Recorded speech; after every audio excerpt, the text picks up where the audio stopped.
billahi minasyaitonir rajim. Bismillahirrahmanirrahim.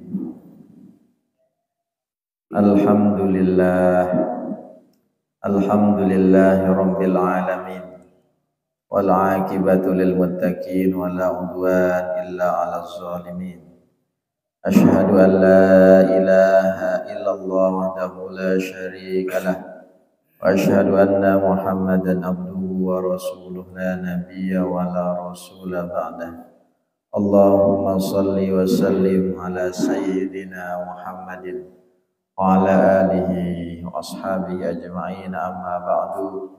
Rabbi shrah li sadri wa yassir li amri wahlul 'uqdatam min lisani yafqahu qawli. Qalu subhanaka la ilma lana illa ma 'allamtana innaka antal alimul hakim. Bismillahirrahmanirrahim. Nawaitul i'tikaf sunnatan lillahi ta'ala. Hadirin hadirat jamaah rahimakumullah. Assalamualaikum warahmatullahi wabarakatuh. Waalaikumsalam warahmatullahi wabarakatuh. Alhamdulillah, kita bersyukur kehadirat Allah Subhanahu wa ta'ala. Kita telah memasuki bulan Rajab, bulan yang oleh Rasulullah Muhammad SAW kita diminta untuk berdoa dengan redaksi yang khusus. Allahumma barik lana fi Rajab wa Sya'ban wa ballighna Ramadan. Allah Subhanahu wa ta'ala juga mengatakan bulan Rajab adalah satu di antara 4 bulan haram.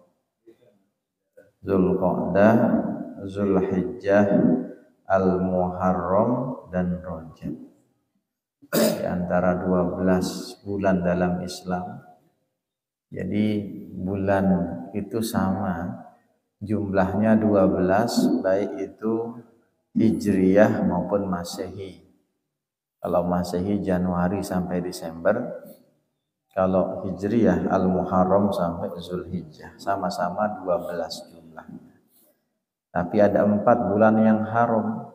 Yang haram jadi yang punya kemuliaan. Ya, tentu selain bulan Ramadan. Ramadan sudah punya tempatnya sendiri, keistimewaannya sendiri. 4 bulan haram itu dihormati betul oleh orang-orang Arab saat itu, bahkan saat ini. Dan umat Islam juga oleh Rasulullah diminta untuk melakukan hal yang sama. Kita kenal ada Abu Jahal, ada Abu Lahab. Itu musuh-musuh Rasulullah SAW. Abu Lahab itu pamannya Rasulullah, Abu Jahal itu musuhnya Rasulullah, tapi dua-duanya memusuhi Rasulullah.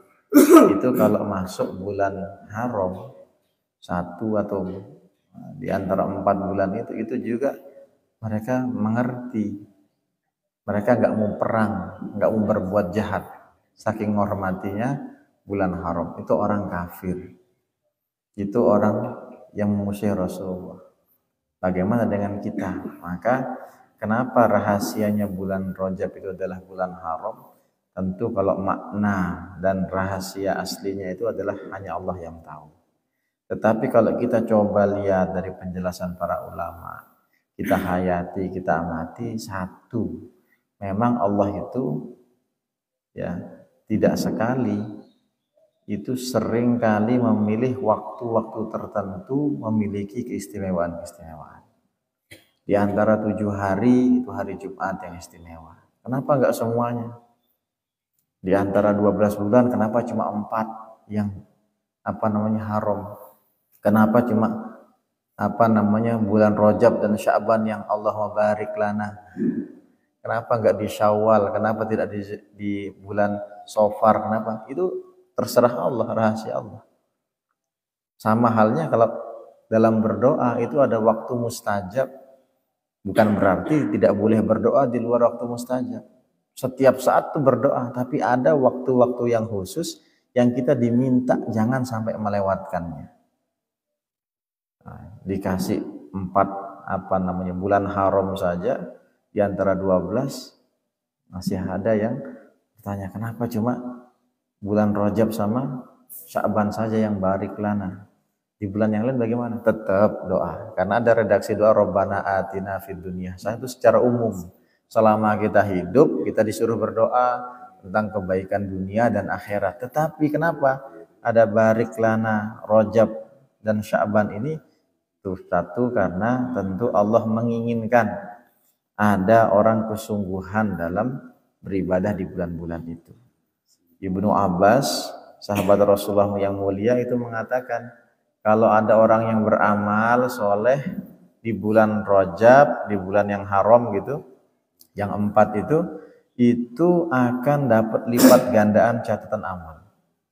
Sebagaimana juga kalau berdosa, bermaksiat ditulis double dosanya, berbuat amal soleh dibuat double juga pahalanya. Tinggal kita milih nih, mau dibuat double kebaikannya atau dibuat double keburukannya. Ini pilihan kita. Maka mulai sekarang tepat sekali tadi Pak Haji, imam kita, dan siapapun nanti yang jadi imam sudah mulai harus menggalakkan, mempersering dan tidak melupakan doa Allahumma barik lana. Ya Allah, berkahilah kami di bulan Rajab, di bulan Sya'ban, dan sampaikan usia kami sampai bulan Ramadan. Semoga Allah sampaikan ya. Allahumma amin.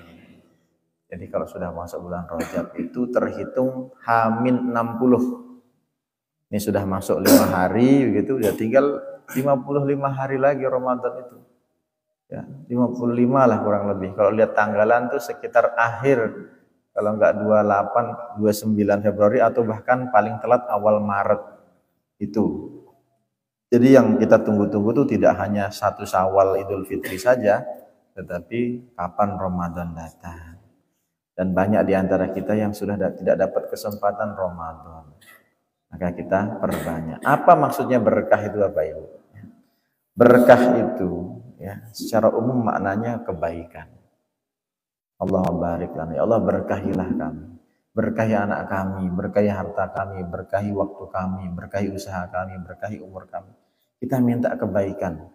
Kebaikan dari Allah menurut Allah itu beda sama kebaikan versi manusia. Kita menyangka kalau saya punya ini, kalau saya dapat ini, kalau saya jadi ini, itu baik buat saya. Bisa jadi iya, bisa jadi tidak.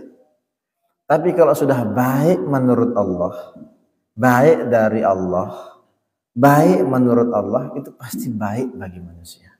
Meskipun kadang kita tidak menyadarinya. Ya, kita tidak menghayatinya, tidak sadar, tidak mengerti. Karena Allah yang Maha Tahu. Orang yang paling paham dengan HP kita, itu kita hanya pengguna.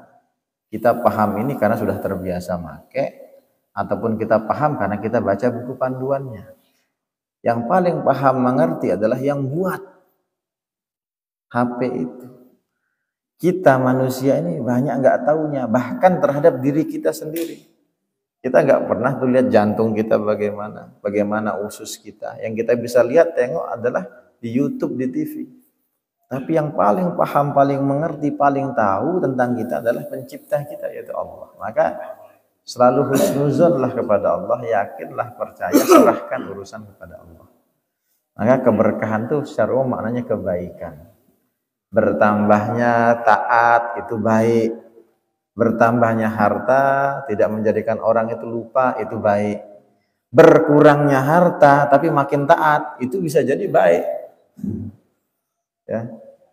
Jadi kita minta itu kebaikan menurut Allah, dari Allah, bagi Allah.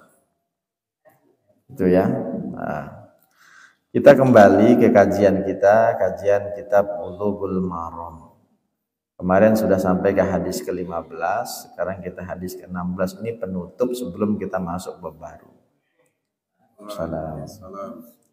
Wan Amr bin Syu'aib an abihi an jaddihi radhiyallahu anhum qala Rasulullah sallallahu alaihi wasallam kul washrab wal bas wa tasaddaq fi ghairi sarf. Rasulullah Muhammad sallallahu alaihi wasallam bersabda, makanlah, kul makanlah, washrab minumlah, wal bas gunakan pakaian, Berpakaianlah, wa tasaddaq, berinfaklah, fi ghairi sarf, tapi jangan berlebih-lebihan.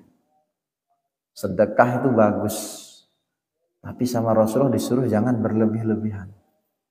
Karena masih banyak amalan yang bisa kita lakukan dengan tidak bersedekah. Banyak orang yang bisa kita kasih tidak hanya melalui dengan sedekah, dengan cara yang lain. Banyak amal ibadah yang tidak mesti dengan sedekah, ya dengan haji, dengan umroh, dengan kurban, itu juga membutuhkan harta.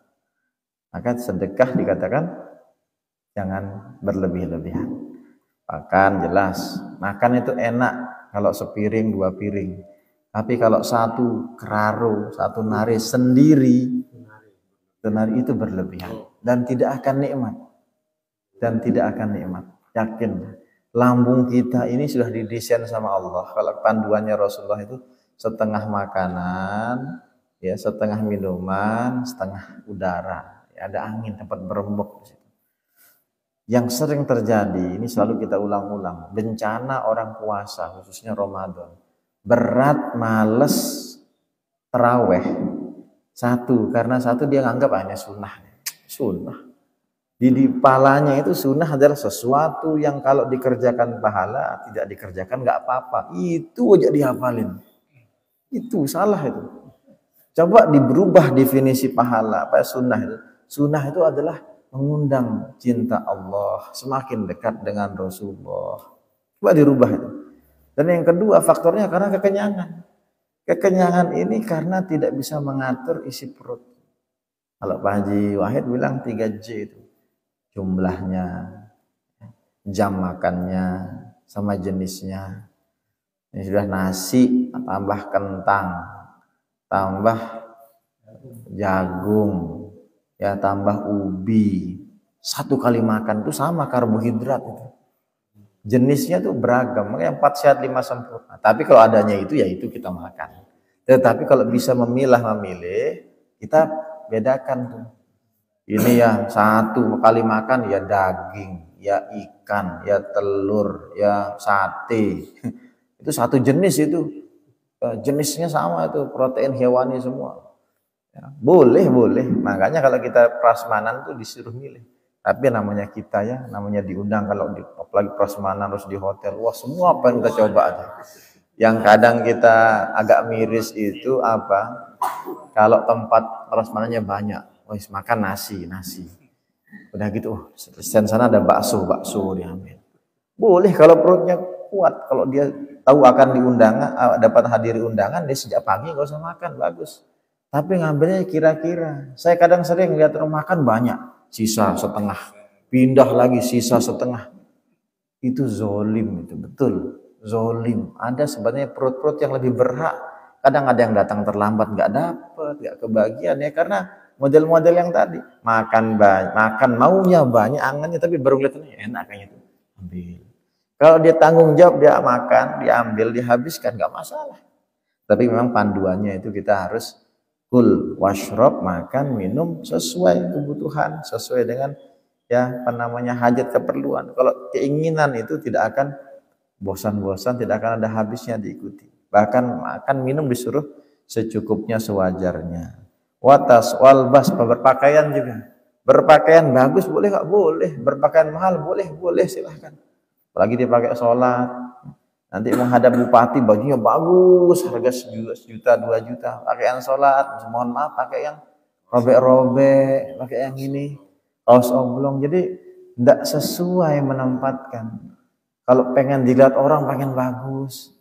Nah, kalau pakaian sholat itu silahkan pakai yang terbaik punya. Ya, pakai yang terbaik. Enggak hanya Idul Fitri, Idul Adha. Yang baik itu enggak mesti mahal. Dia penting suci, ya bersih, pantas rupanya dipakai, itu sudah cukup. Jangan berlebih-lebihan. Ya, silahkan. Ini bisa dicerna sendiri, dipikirkan bagaimana maksudnya bekerja. Sedekah pun juga harus sewajarnya. Wala makhillah, dan jangan sombong. Karena biasanya kalau orang sudah berlebihan tuh cenderung datang sombong. Oh, saya makan. Banyak orang sekarang pamer makanan. Mau makan itu bukan Allahumma barik lana. Foto dulu cekrek. update status, pengen ngasih tahu ke seluruh dunia, nih saya lagi makan sate nih. Boleh nggak? Boleh, tetapi jangan cekrek sampai lupa doa. Pergi dia kemana, ke restoran mahal, cekrek lagi. Seakan-akan dunia harus tahu, orang harus lihat, orang harus paham saya lagi makan enak. Bil belanjanya, makan sekali makan 3 juta, dipoto, cekrek. Alhamdulillah ya. Biar apa? Untuk apa begitu? Ya. Jadi makhillah di sini cenderung kalau berlebih-lebihan, pakaiannya lebih-lebihan itu akan cenderung pamer, akan sombong. Naudzubillah. Ini karaoke, nyanyi. Oh gitu. Ya. Nah, tinggal lagunya lagu apa ini? Ya, begini ya, apa namanya? Sesuatu yang masih dalam kadar wajar boleh, itu enggak usah diinikan. Boleh ya. Karaoke itu yang nggak boleh tuh kalau waktunya sholat, meninggalkan sholat. Jadi kalau saya ditanya gimana hukumnya, kalau saya pribadi silahkan, apa yang boleh dibolehkan, tapi jangan sampai melanggar atau melewati batasan. Ini mau azan nih masih nyanyi, itu namanya sarof, itu berlebih-lebihan. Ya, sewajarnya saja. Nah, bab selanjutnya babul birri wasillah, bab tentang kebaktian, tentang berbuat amal baik, berbakti dan silah, menyambung silaturahim. Nah, ada orang yang bilang silaturahmi, ada yang bilang silaturahim. Nah, saya nggak mau mengoreksi, silahkan dipakai mana-mana, sama maknanya itu. Tulisan Arabnya silaturahmi, jadi menyambung rasa kasih sayang satu dengan yang lain. Ya, An Abi Hurairah, ya, ingat ya kalau ada An Abi Hurairah dari sahabat bernama Abu Hurairah, itu sahabat yang paling banyak meriwayatkan hadis. Satu orang itu 5.000 hadis dari dirinya, bayangkan. Padahal bertemu Rasulullah, artinya hidup sama Rasulullah cuma 3 tahun, karena setelah itu Rasulullah meninggal. 3 tahun tapi bisa meriwayatkan 5.000 hadis. Ini sahabat nomor 1 Abu Hurairah. Ya, dia karena suka kucing gitu ya, namanya Hurda, yang dari kata apa ya? Kucing, dia suka kucing, dan dipanggil Abu Hurairah, bapaknya kucing, bukan nama aslinya. Kalau Rasulullah Shallallahu Alaihi Wasallam, man ahabba ayyubsata lahu fi rizqih, ini hadis yang paling sering diulang-ulang. Barang siapa yang ingin ya, rezekinya dilapangkan, ingat ya, rezeki tidak melulu masalah uang, masalah duit. Barang siapa yang ingin dilapangkan rezekinya, bisa juga bermakna uang. Au yasa'alahu fi athari, ingin ditunda ajalnya. Ada yang bertanya dulu, bagaimana? Kan katanya ajal itu sudah ditentukan. Si A, si Fulan pada usia sekian akan mati. Tidak bisa dirubah. Ya, kalau kita yang merubah nggak bisa. Kalau Allah, bisa nggak Allah menunda merubah ajal? Kalau Allah maha bisa, kenapa tidak? Ya, ada sebuah kisah, ini kisah nyata di zaman Nabi Ibrahim. Ada seorang pemuda yang minta nasihat kepada Nabi Ibrahim saat itu. Ada yang mengatakan ini adalah sahabatnya, ada yang mengatakan ini muridnya, karena dia seorang nabi. Oh sini, saya akan menikah besok nih, tolong nasihati saya. Dikasih nasihat. Ketika jalan pulang berpapasan dengan seseorang, yang seseorang itu adalah malaikat maut. Dia ada malaikat menyamar sebagai manusia, tapi karena Nabi Ibrahim ini seorang nabi, dia tahu ini malaikat Israel. Orang yang tadi itu berpapasan pulang, malaikat datang. Dia ngapain tadi? Ditanya begitu. Kalau kita kedatangan malaikat maut, kira-kira tidak sempat ngobrol. Kalau nabi itu terjadi percakapan. Dia ngapain tadi orang itu? Oh, dia minta nasihat, saya kasih nasihat. Apa dia mau ngapain? Besok dia mau nikah. Sayang sekali, kata malaikat Israel. Malam ini saya diperintahkan Allah untuk nyambut nyawanya. Tidak sampai usianya besok. Waduh, gimana nih? Malaikat Nabi Ibrahim berpikir, saya pengen kasih tahu dia. Kasihan dia nih. Suruh cepat aja nikah, minimal malam ini nikah. Walaupun besok dia, setelahnya itu dia meninggal, yang penting dia pernah nikah gitu. Tapi dia berpikir ulang Nabi Ibrahim, kalau saya ngasih tahu berarti saya melanggar takdir Allah. Ini rahasia Allah, nggak boleh orang itu tahu. Tapi kalau saya nggak kasih tahu, dia meninggal, udah gimana nih? Di tengah kebimbangan, Nabi Ibrahim akhirnya memilih, ya udah saya nggak usah kasih tahu. Ternyata besok terjadi pernikahan itu. Pernikahan terjadi loh. Bukannya malaikat Israel bilang mau mati malam ini, nggak sampai pernikahannya terjadi.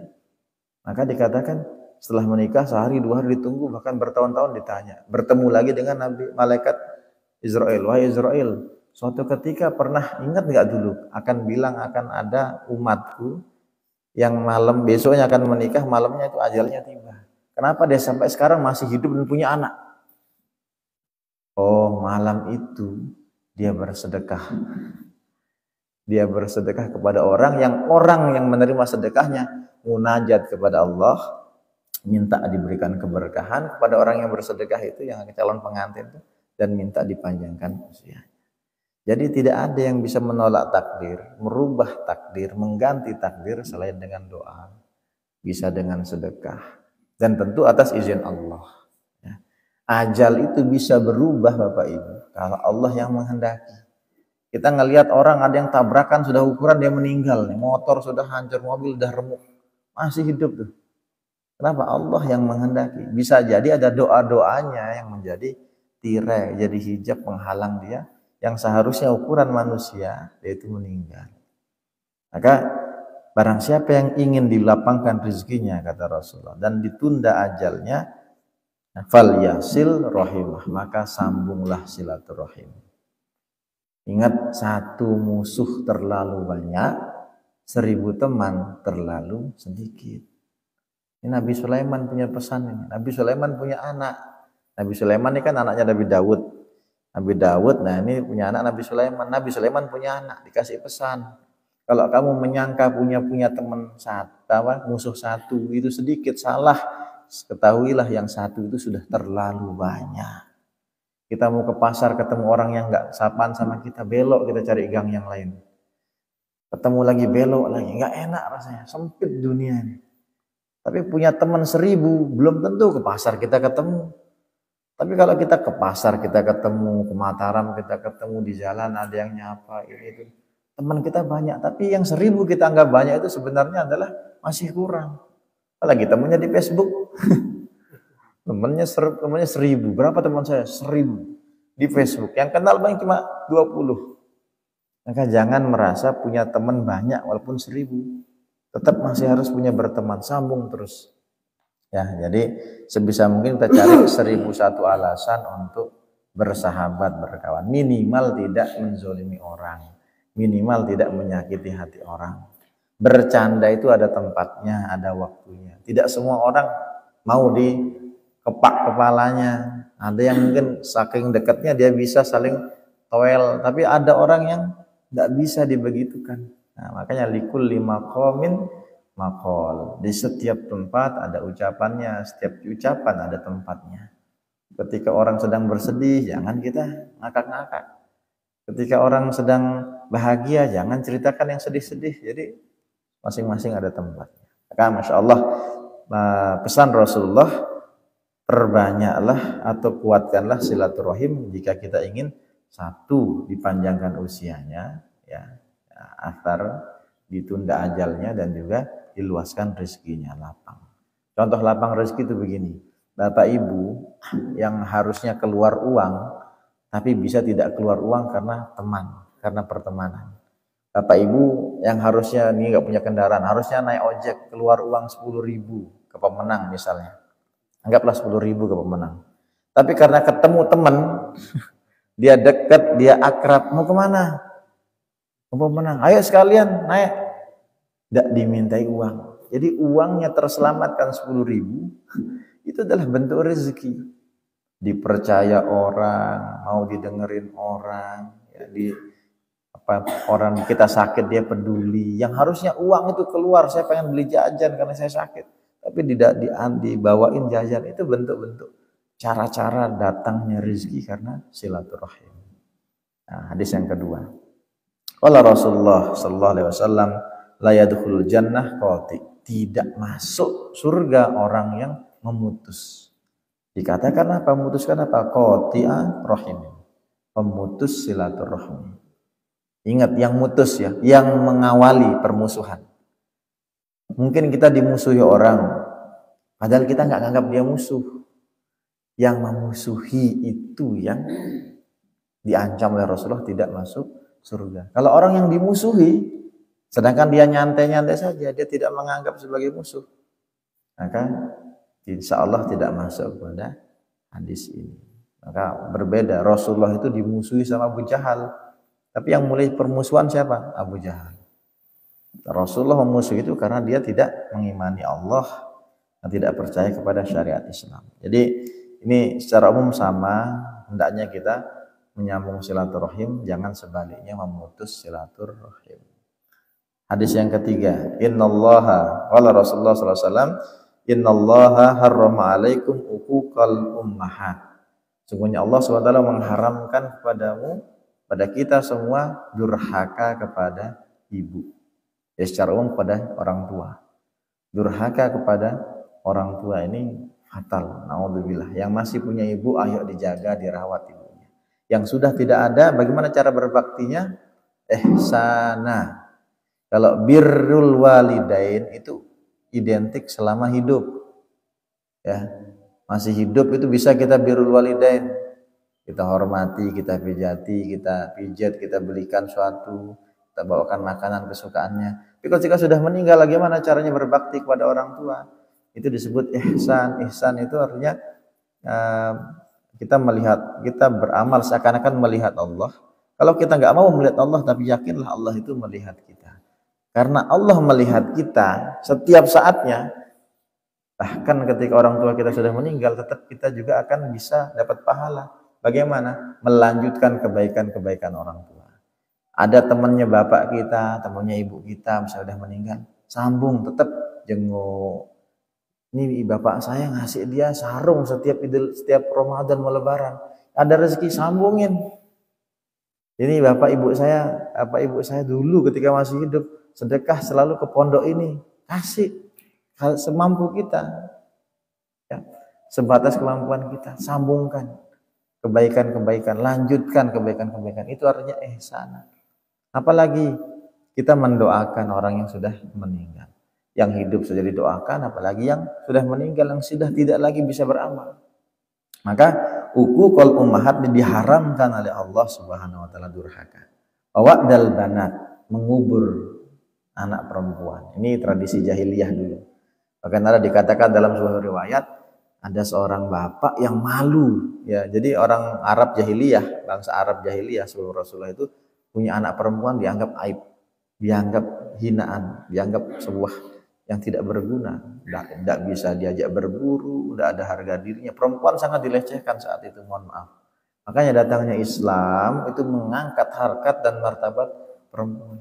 Makanya ada dikatakan ada seorang bapak disuruh anaknya pamit, ibunya sedih, anaknya mau dibunuh, mandikan dia, pakai pakaian terbaik. Anaknya nih nggak tahu bapaknya akan dikubur. Diajak ke tengah padang pasir, bapaknya gali padang pasir, parit sekira cukup untuk masuk anaknya itu. Keringetan bapaknya keringetan karena gali padang pasir kan panas, nggak di bawah pohon. Anaknya, Pak, capek Pak, dikasih minum. Anaknya nih nggak tahu kalau dia akan dimasukkan ke lubang itu. Itu kalau difilmkan kira-kira sedih sekali. Bapaknya keringetan, dilapin, Pak, capek Pak. Coba bayangkan. Akhirnya didorong anak itu masuk ke dalam lubang, Pak, saya. Itu dikubur hidup-hidup. Coba kita punya keluarga meninggal, nggak bergerak, nggak ngelawan saja, itu sedih.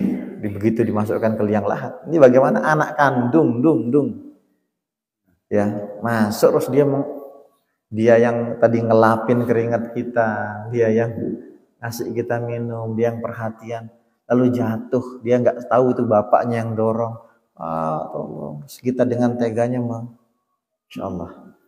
Ya bayangkan, jadi mengharamkan mengubur anak perempuan. Itu tradisi jahiliyah, sama Rasulullah diputus tuh. Nggak ada beda laki perempuan kecuali dalam beberapa hal, masalah waris, masalah ini itu dan sebagainya. Jadi ini hal-hal yang diharamkan oleh Allah. Wa man'an wahat. Man'an artinya Allah melarang, ya. Melarang kita mencegah sesuatu yang memang harus kita keluarkan. Bagi yang sudah ada nisabnya, ya, ada waktunya berzakat, itu keluarkan. Jangan kita tahan. Itu Allah melarang kita menahan sesuatu yang memang harus kita keluarkan.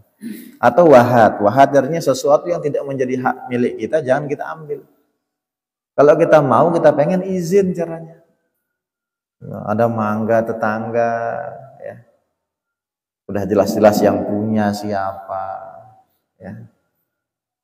Siapa yang punya kita tahu, tempatnya bukan di pekarangan kita ambil. Ini sesuatu yang tidak layak diambil, jadi kita tidak berhak, tapi kita ambil. Jadi Allah melarang itu. Wa karihalakum qila wa qala.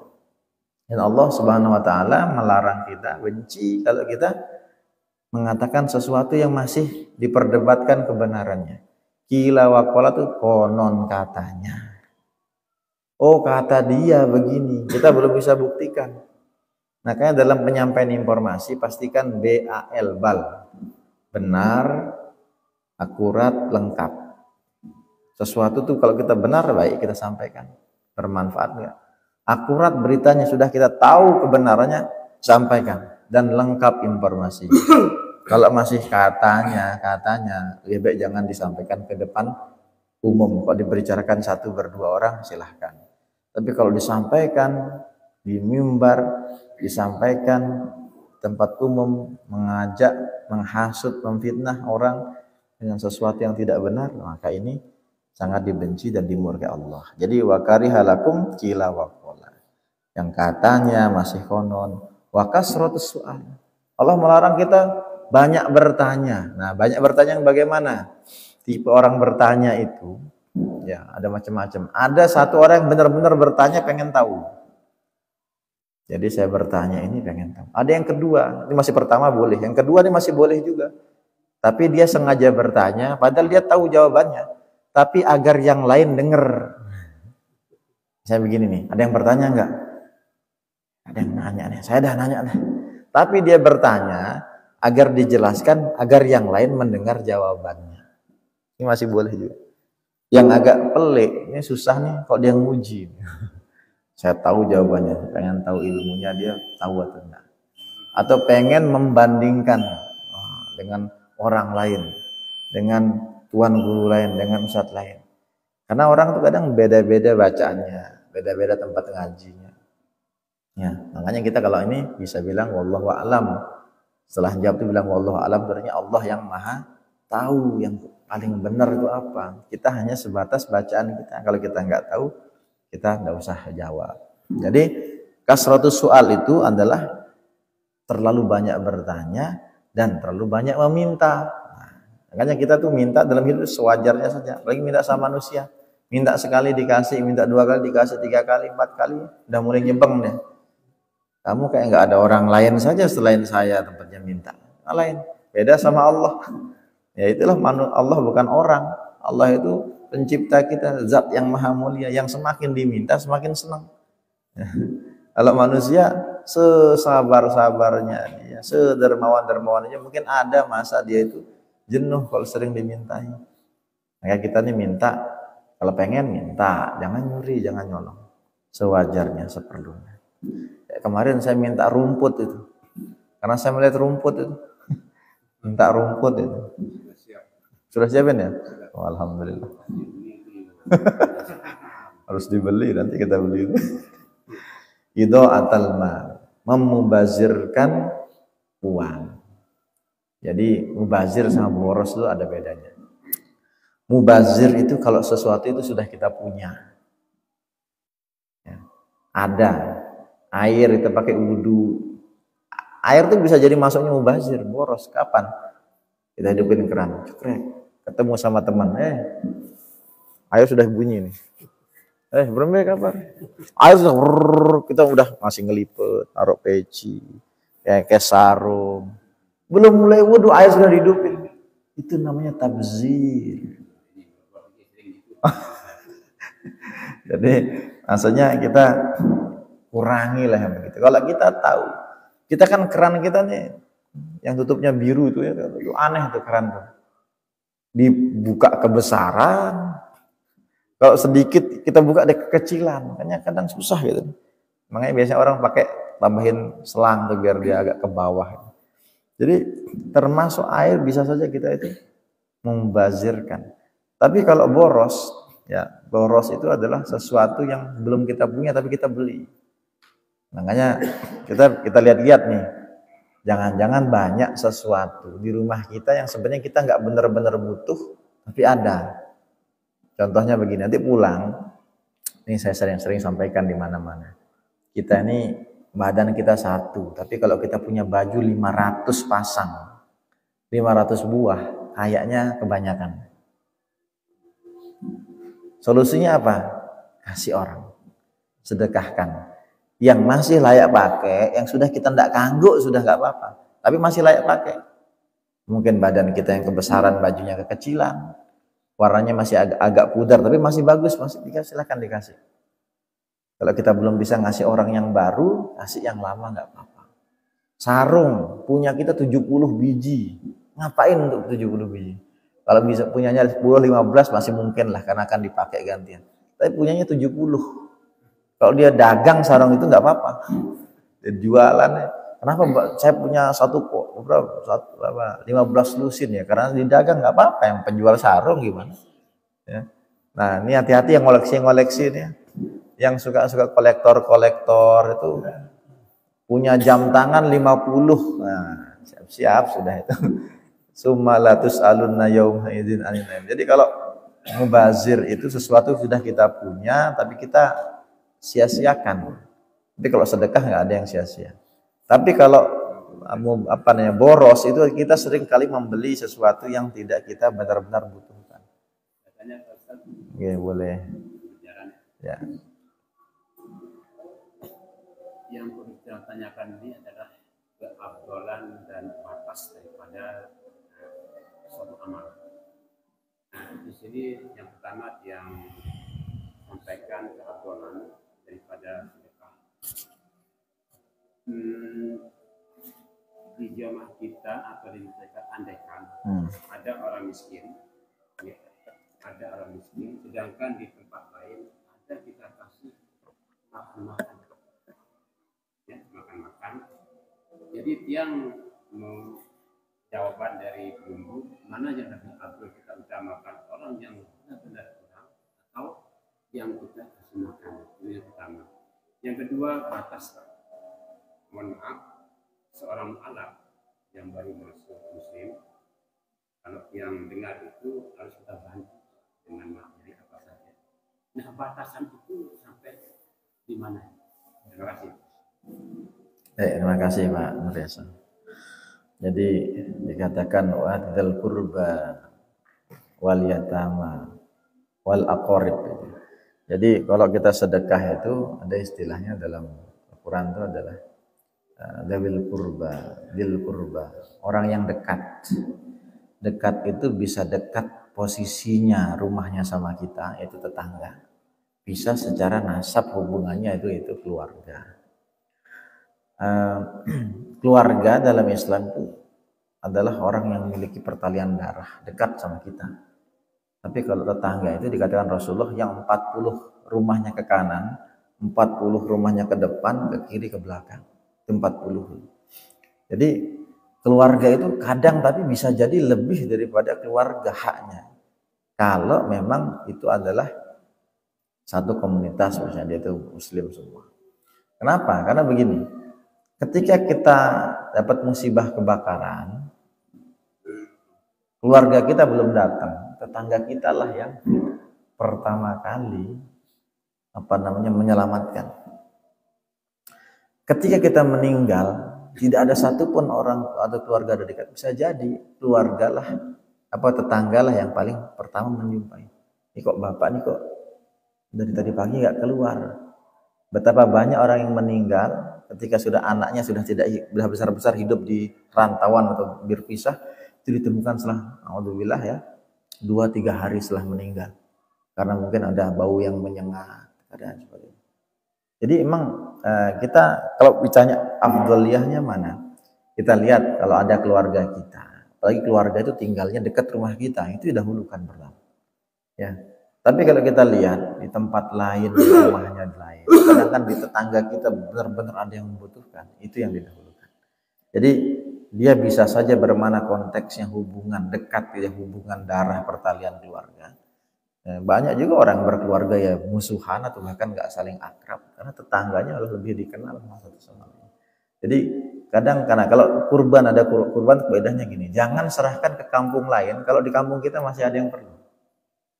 Ya, jadi kampung kita, tempat kita itu kita dahulukan dengan harapan semakin solid, semakin kompak, semakin timbul. Makanya kata Rasulullah itu tahadu tahabu, saling berkasih hadiahlah kalian, saling memberi, niscaya kalian akan saling mencintai, saling menyayangi. Jadi afdoliyahnya itu. Dan mu'allaf ya, mu'allaf itu memang diantara asnaf zakat yang 8. Orang yang mendapat zakat itu adalah wal mu'allafatu qulubuhum, orang yang mu'allaf. Mu'allaf itu diambil dari kata yang masih lemah, hatinya masih goyah. Ya, baru dia meluk Islam, jadi musuhi sama bapaknya, jadi musuhi sama ibunya, jadi musuhi sama keluarga besarnya. Orang yang seperti ini berhak menerima bantuan, santunan, baik berupa zakat, infak, sedekah dan sebagainya. Berhak dia. Maka orang-orang ini tidak kira lagi dia jaraknya dekat atau jauh, kalau mu'allaf memang harus dikasih. Apalagi misalnya di masjid itu ada baitul malnya, ada jamaah, misalnya di kampungnya ada yang mu'allaf, silahkan diprioritaskan itu. Nah, apalagi nanti sudah ada zakat fitrah, wajib dia dapat itu. Dikasih, didahulukan. Kenapa? Karena orang itu masih lemah secara iman dan ekonominya bisa jadi lemah karena dia mungkin terbuang, terkucilkan, tidak dianggap sebagainya.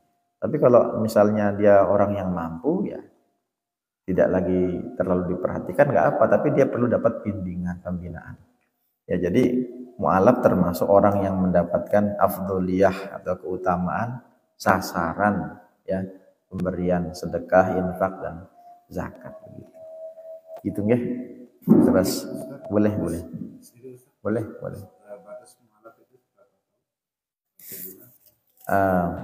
Ya, jadi begini, mu'alaf itu kan beda. Kalau dia mu'alafnya sudah balik, beda sama mu'alafnya misalnya dia sudah bekerja dengan orang yang belum bekerja. Ya, kalau mu'alafnya orang sudah bekerja ya tentu tidak usah lama-lama. Karena nanti dia akan malah, jadi kan al-yadul ulya khairun minal yadis sufla. Tangan di atas lebih baik daripada tangan di bawah. Itu artinya apa? Ya, yang memberi lebih baik, lebih utama daripada hanya sekedar minta. Makanya Rasulullah itu kalau ngasih pengemis, ngasih orang yang membutuhkan, Rasulullah itu saking menghormatinya sahabat. Saya nyontohin, mohon maaf dong. Saya mau ngasih, silakan diambil.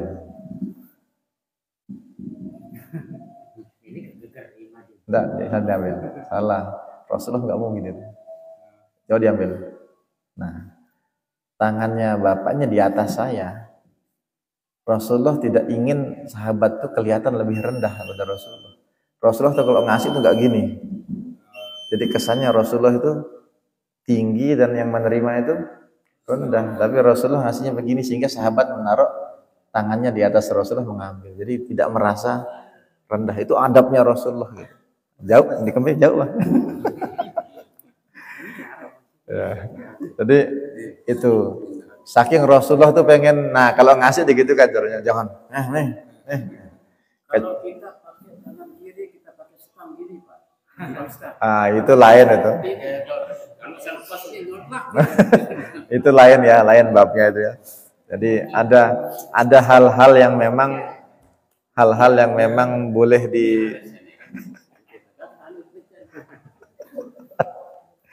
ya itu lain halnya.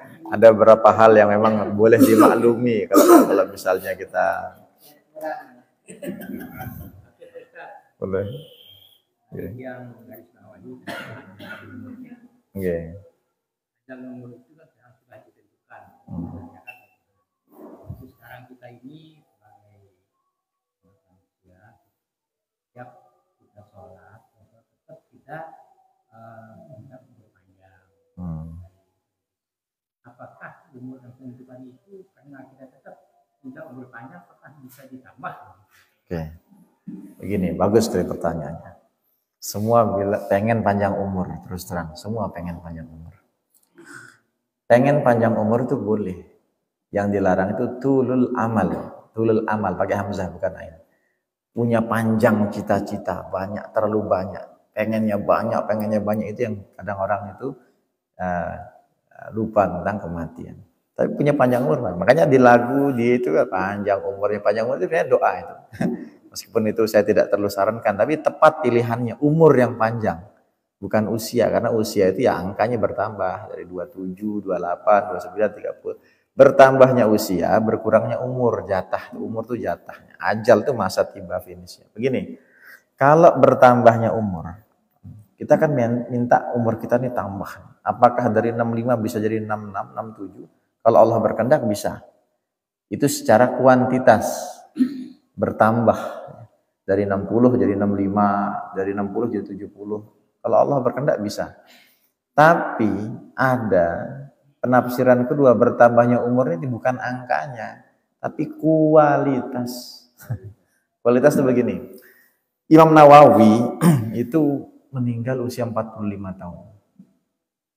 Pengarang Riyadhus Shalihin. Sampai akhir hayatnya nggak menikah. Tapi buku itu sampai sekarang dikaji. Ilmunya bermanfaat, berkah. 45 tahun. Ukuran masih muda. Tapi ada yang naudzubillah usianya 70 tahun tapi jadi masalah. Banyak yang mendoakan dia itu cepat mati. Karena dianggap sebagai perusak. Orang nggak nyaman. Nah, kualitas orang itu yang membuat orang itu seakan-akan umurnya panjang. Jadi disebut kebaikannya, diamalkan ilmunya, bukunya dipakai, itu sebenarnya umur kedua, al-umru tsani. Umurnya dia sudah meninggal, tapi seakan-akan kok masih hidup. Jadi umur keduanya itulah jadi amal jariahnya. Jadi umur itu bisa bermakna ditambah secara usia, tapi juga ditambah keberkahannya, karena bobotnya itu walaupun singkat, walaupun muda, tapi banyak memberikan manfaat. Jadi kualitasnya, tapi bukan berarti kita, kalau gitu saya gak usah berdoa dah karena udah ditentukan. Itu orang pesimis itu. Ya. Kita tetap berdoa minta umur yang berkah, umur dan husnul khotimah yang penting nih. Percuma kalau dikasih usia panjang tapi su'ul khotimah. Makanya kata Rasulullah, khairukum man tala umruhu wa hasun amalu. Sebaik-baiknya di antara kalian yang umurnya panjang dan amalnya baik. Wa syarrukum, orang yang paling jelek, paling rugi, paling binasa di antara kalian adalah man tala umruhu wa sa'a amaluhu. Panjang umurnya dikasih sama Allah tapi jelek amalnya. Kita disuruh milih mana? Mau panjang umurnya jelek amalnya, panjang umurnya baik. Pengennya tuh panjang umurnya, baik amalnya. Pengennya tuh. Tapi kan kita nggak bisa milih. Masalah umur ini, Masya Allah. Kalau kita lahir, itu ada namanya TTL, tanggal lahir, tempat tanggal lahir. Tahu kita di KTP kita lihat. Tapi kalau tempat tanggal mati ini kita nggak dikasih tahu sama Allah. Ya, makanya selalu kita bilang, kalau kematian itu bukan nomor urut, tapi nomor cabut. Yang ulangi nih, mati itu bukan nomor urut. Yang lebih tua belum tentu lebih dulu meninggal dibanding yang muda. Tapi karena mati itu nomor cabut, dicabut. Allah mau dia mati, malaikat Israel eksekusi, cabut. Tapi kata Rasulullah, ya, aglabiyatu ummati sitin ila sab'in. Ya. Umumnya banyaknya yang meninggal tuh 60 sampai 70 itu panen, masa panennya malaikat. Cabut nyawa nih. Nah, hari ini di prawira, habis ini perdana, habis ini pemenang, panennya. Kalau usianya orang tuh sudah 60 70 banyak panennya. Ya.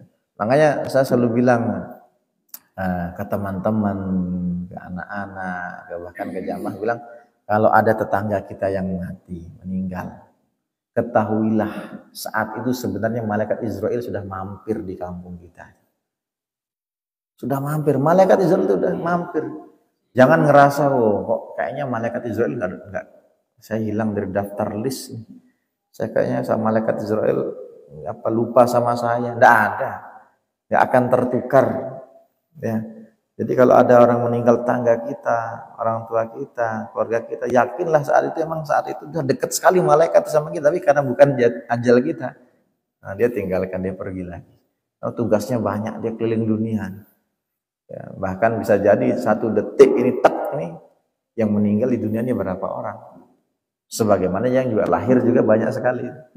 Begitu umurnya bisa ditambah, itu kehendak Allah murni. Maka dikatakan dalam surat Ar-Ra'd, yamhullah ma yasha wa yuthbit indahu ummul kitab. Allah itu bisa menghapus takdir seseorang, ya kayak disetip, dikasih tipek, bahkan menetapkan sekehendaknya, karena dalam miliknya Allah adalah ummul kitab. Ummul kitab itu penafsirnya lauhul mahfuz. Lauhul mahfuz adalah, ya kalau secara bahasa itu artinya papan yang tertulis, yang terjaga. Nah, Allah yang bisa menghapus, Allah yang bisa menuliskan, menetapkan. Makanya kita minta nih umur tuh 1 berkah, ya. Umur kita tuh husnul khotimah. Kalau panjang itu bonus. Ya, insyaallah, auzubillah teman-teman, percuma panjang kalau hanya jadi masalah. Percuma panjang kalau hanya nambah dosa. Makanya ada doa itu. Allahumma jal hayata ziyadatan lana fi kulli khair. Ya Allah, jadikanlah hidup kami ini terus bertambahnya kebaikan. Waj'al mauta rohatan lana, jadikanlah kematian itu rohah, istirahat bagi kami, min kulli syarr, dari keburukan-keburukan. Jadi kita minta kalau hidup semoga jadi ladang tambah amal. Kalau meninggal jadi waktu istirahat kita berhenti untuk bermaksiat. Maka itu ya, idaatul mal, kasratus sual, hal-hal yang diharamkan Allah Subhanahu wa taala, durhaka, membunuh ataupun menguburkan anak perempuan, menahan sesuatu yang haknya harus dikeluarkan atau mengambil yang bukan milik kita, benci terhadap yang masih konon katanya, yang belum valid, dan banyak bertanya dalam rangka ingin tidak mencari kebenaran atau tidak ingin tahu, dan juga membazirkan atau boros terhadap harta yang kita miliki. Itu tadi Pak Haji, saya sudah jawab sedikit kenapa hanya minta barik lana fi rojab. Perlu dijawab ulang lagi atau gimana? Tadi sudah saya jawab tadi. Jadi intinya insyaallah mari manfaatkan kesempatan ini, bulan haram, bulan Rajab, Hamin 60 kurang. Semakin habis Rajab itu tandanya nanti masuk Sya'ban. Sya'ban sudah tinggal 30 hari Ramadan. Jadi tetap kita banyak doa, berharap berkah Rajab, berkah Sya'ban, dan disampaikan usia kita di bulan Ramadan. Kurang lebihnya mohon maaf. Saat ini ada berapa 5 atau 6 hadis yang kita sampaikan dari kitab Bulughul Maram. Insyaallah semoga sehat, panjang umur semua, kita berjumpa lagi di pekan depan insyaallah. Tadi saya izin agak terlambat karena undangan di Ustaz Wildah benar-benar sampai maghrib tadi itu. Dan hujan tadi ya. Jadi maju mundur mau datang. Ya. Tapi dapat undangan serum kan? Undangannya dapat kan? Kemarin dibacakan undangannya kan di pas Jumat itu dibacakan. Ya makanya tadinya. Ya makanya tadi ya. Saya juga tadi agak telat. Ya kurang lebihnya mohon maaf, semoga bermanfaat, yang baik dan Allah Rasulnya hilaf salah dari yang menyampaikan. Wallahu a'lam bishawab. Assalamualaikum warahmatullahi wabarakatuh. Subhanallah wa bihamdihi, subhanakallahumma wa bihamdika, asyhadu an la ilaha illa anta, astaghfiruka.